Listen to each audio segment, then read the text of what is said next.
We have established that the I in Leaves of Grass refers both to the individual, such as Walt Whitman, me, you, any one of you, and to the universal human being, to humanity itself.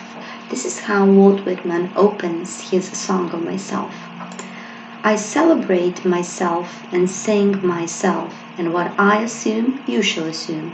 For every atom belonging to me as good belongs to you. So here he identifies his poetic persona, I, as being at the same time you. So because we have the I, who is the character, the main character of the poem has an epic form. However, unlike epics where the main character has to be a hero, here the I is any common man. And this is what makes the poems different from any other epic that we have seen so far. As I said, Whitman also pays special attention to the outcasts of the American society, and this is one example of that. In section 15 of Song of Myself, he says, "The lunatic is carried at last to the asylum, a confirmed case. He will never sleep any more as he did in the cot in his mother's bedroom. The malformed limbs are tied to the surgeon's table. What is removed drops horribly in a pail. Pail je kofa, I ovde on opisuje nekog pacijenta kome seku noge, naravno pod uticajem takođe američkog građanskog rata. The machinist rolls up his sleeves. The policeman travels his beat. The gatekeeper marks who pass. The young fellow drives the express wagon. I love him, though I do not know him." As you see, these are just some excerpts from section 15. It's not the whole section, of course, but you can see the different people whom he mentions here, and they are all the same in his eyes. So there is no difference between the lunatic and the soldier and the policeman and the taxi driver and so on. And the things that he says in the brackets also make him very specific, because if you remember in postmodernism, for example, what is said in the brackets or what is silent and not even said becomes the most important thing in a poem or in a piece of literary work in which we should search for some meaning. In section 21, he says, "I am the poet of the body and I am the poet of the soul. The pleasures of heaven are with me and the pains of hell are with me." So he says that in this life we have to embrace both the pleasures and the pain, both the body and the soul. And this is what takes him apart from Ralph Waldo Emerson and Henry David Thoreau in terms of understanding transcendentalism as something physical and not spiritual. Then he says, "I am the poet of the woman, the same as the man, and I say it is as great to be a woman as to be a man. And I say there is nothing greater than the mother of men." So he now says that gender is not that relevant, that women are as important as men. And this was something really dangerous to say in the 19th century. So he was very brave to say it. Then he also, at times, in Song of Myself, gets very pessimistic. And in section 32, which I singled out, he says that animals are much better than people. So let me read you that part. "I think I could turn and live with animals. They're so placid and self-contained. I stand and look at them long and long. They do not sweat and whine about their condition. They do not lie awake in the dark and weep for their sins. They do not make me sick discussing their duty to God. Not one is dissatisfied. Not one is demented with the mania of owning things. Not one kneels to another, nor to his kind that lived thousands of years ago. Not one is respectable or unhappy over the whole earth." There are so many ideas to take from this particular part. For example, as Thoreau and Emerson, he criticized the focus of the American society on material things and on money. Then he criticizes slavery as well when he says, "Not one animal kneels to another animal."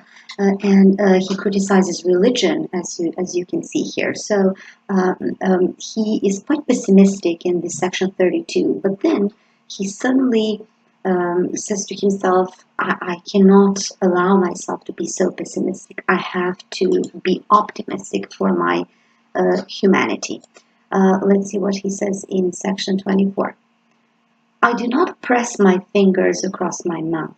I keep as delicate around the bowels as around the head and heart. Copulation is no more rank to me than death is. I believe in the flesh and the appetites. Seeing, hearing, feeling are miracles, and each part and tag of me is a miracle.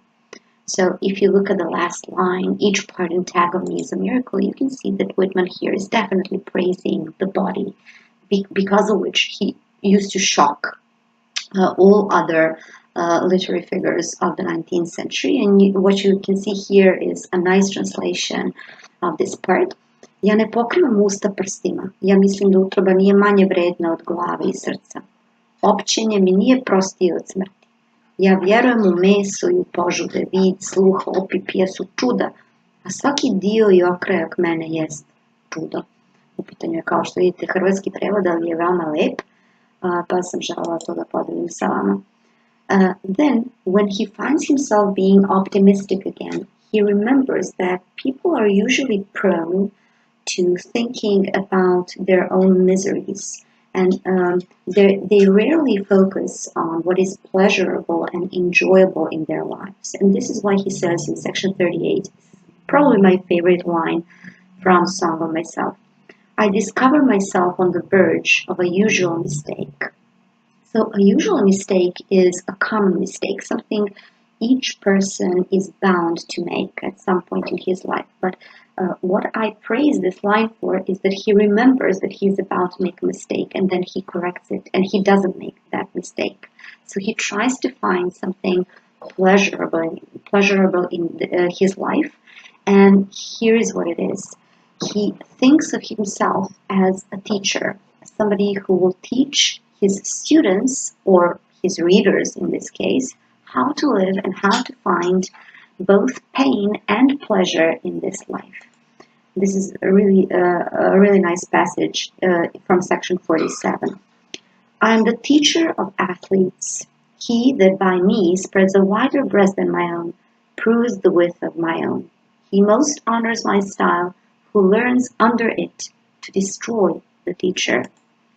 I hope you can hear, by the way that I'm reading these lines, what free verse is. You have to know where to make a pause, or caesura as we call it in poetry, so that the line could be comprehensible. So here in section 47, he says that his students, or his readers, are like athletes. They need to develop their muscles or their minds, if we follow this metaphor. And he says that the only student worthy of admiring is the one who becomes better than his teacher. And this is such a nice idea, because every good professor or a teacher should aspire to make his students become better than himself or herself. And this is what he says here when he argues that a student should destroy the teacher. So not literally, but a student should strive to be better than his teacher. Then in section 52, which I also singled out, this is the last section of Song of Myself. It consists of 52 sections, which is actually 52 weeks of the year. He says, he closes the poem, Song of Myself, by saying that the I from the poem has now dissipated. It has gone back to the earth. And from earth, we know that grass is going to grow, because you can never stop grass from growing. It will grow anywhere, even from a stone. And these lines are really memorable and very famous, so I decided to read them to you. I bequeath myself to the dirt to grow from the grass I love. If you want me again, look for me under your boot soles. Failing to fetch me at first, keep encouraged. Missing me one place, search another. I stop somewhere, waiting for you.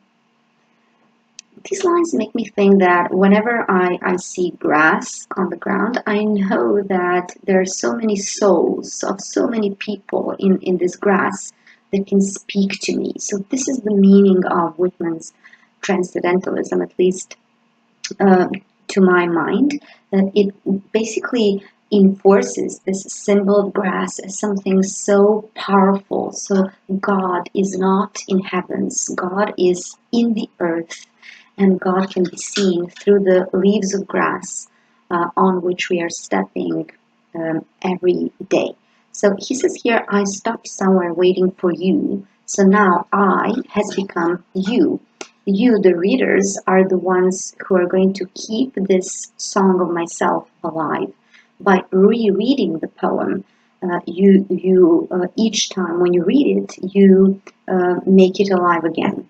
So in a way, the poem resurrects because of your reading the poem. And this does not refer only to this poem, but to any book that you're currently maybe reading. When you read a book, you breathe life into that piece of art. And I think this is such a wonderful idea to take from Whitman. And let me just conclude with a brief comment on the grass. He says, a child said, what is the grass? Fetching it to me with full hands. How could I answer the child? I do not know what it is any more than he. I guess the grass is itself a child, the produced babe of the vegetation. Or I guess it is a uniform hieroglyphic, and it means sprouting alike in broad zones and narrow zones, growing among black folks as among white. So this is why grass becomes the main symbol of these poems, because it does not differentiate between anything, between genders, between the color of your skin, between whether you're a child or an adult. It's just something that will grow anywhere on this earth. This collection, Leaves of Grass, and I just presented you briefly some sections from Song of Myself, has been called the best that American poetry has to offer. Emerson praised it because of his principle of self-reliance that Whitman used in Leaves of Grass. But Herman Melville, is going to criticize this principle in Moby Dick, and you will see that once we come to that. And however, many authors of the age were shocked by Whitman. One of those was Emily Dickinson, who said in a letter to Higginson, you speak of Mr. Whitman. I never read his book, but was told it was disgraceful. What Emily Dickinson did not realize, I'm so sad that she hadn't read Whitman, is that these two authors were very alike because they both thought outside the box. But if you remember, Emily Dickinson also used unusual rhyme, which is called slant rhyme. She used irregular meter and so on. Whitman's poetry was also similar to Longfellow's in terms of creating the American myth. But Longfellow actually refused to meet Whitman, and when Emerson wanted to introduce Whitman to other poets who were in the famous Saturday Club, Longfellow and his friends forbade Whitman from joining them actually, and he didn't want to meet him, which is also very sad. Emerson told Whitman to dispense with all the sexual references in his poetry, and one of those is this. It's about Adam, and it goes like this. As Adam, early in the morning, walking forth from the bower, refreshed with sleep, behold me where I pass, hear my voice approach, touch me, touch the palm of your hand to my body as I pass, be not afraid of my body. So you can see here that he makes the terrible mistake of comparing Adam, the first man, to a simple man who has sex in a female bedroom, because bower is a female bedroom, and he also makes these sexual references which were not appropriate if you were a Christian.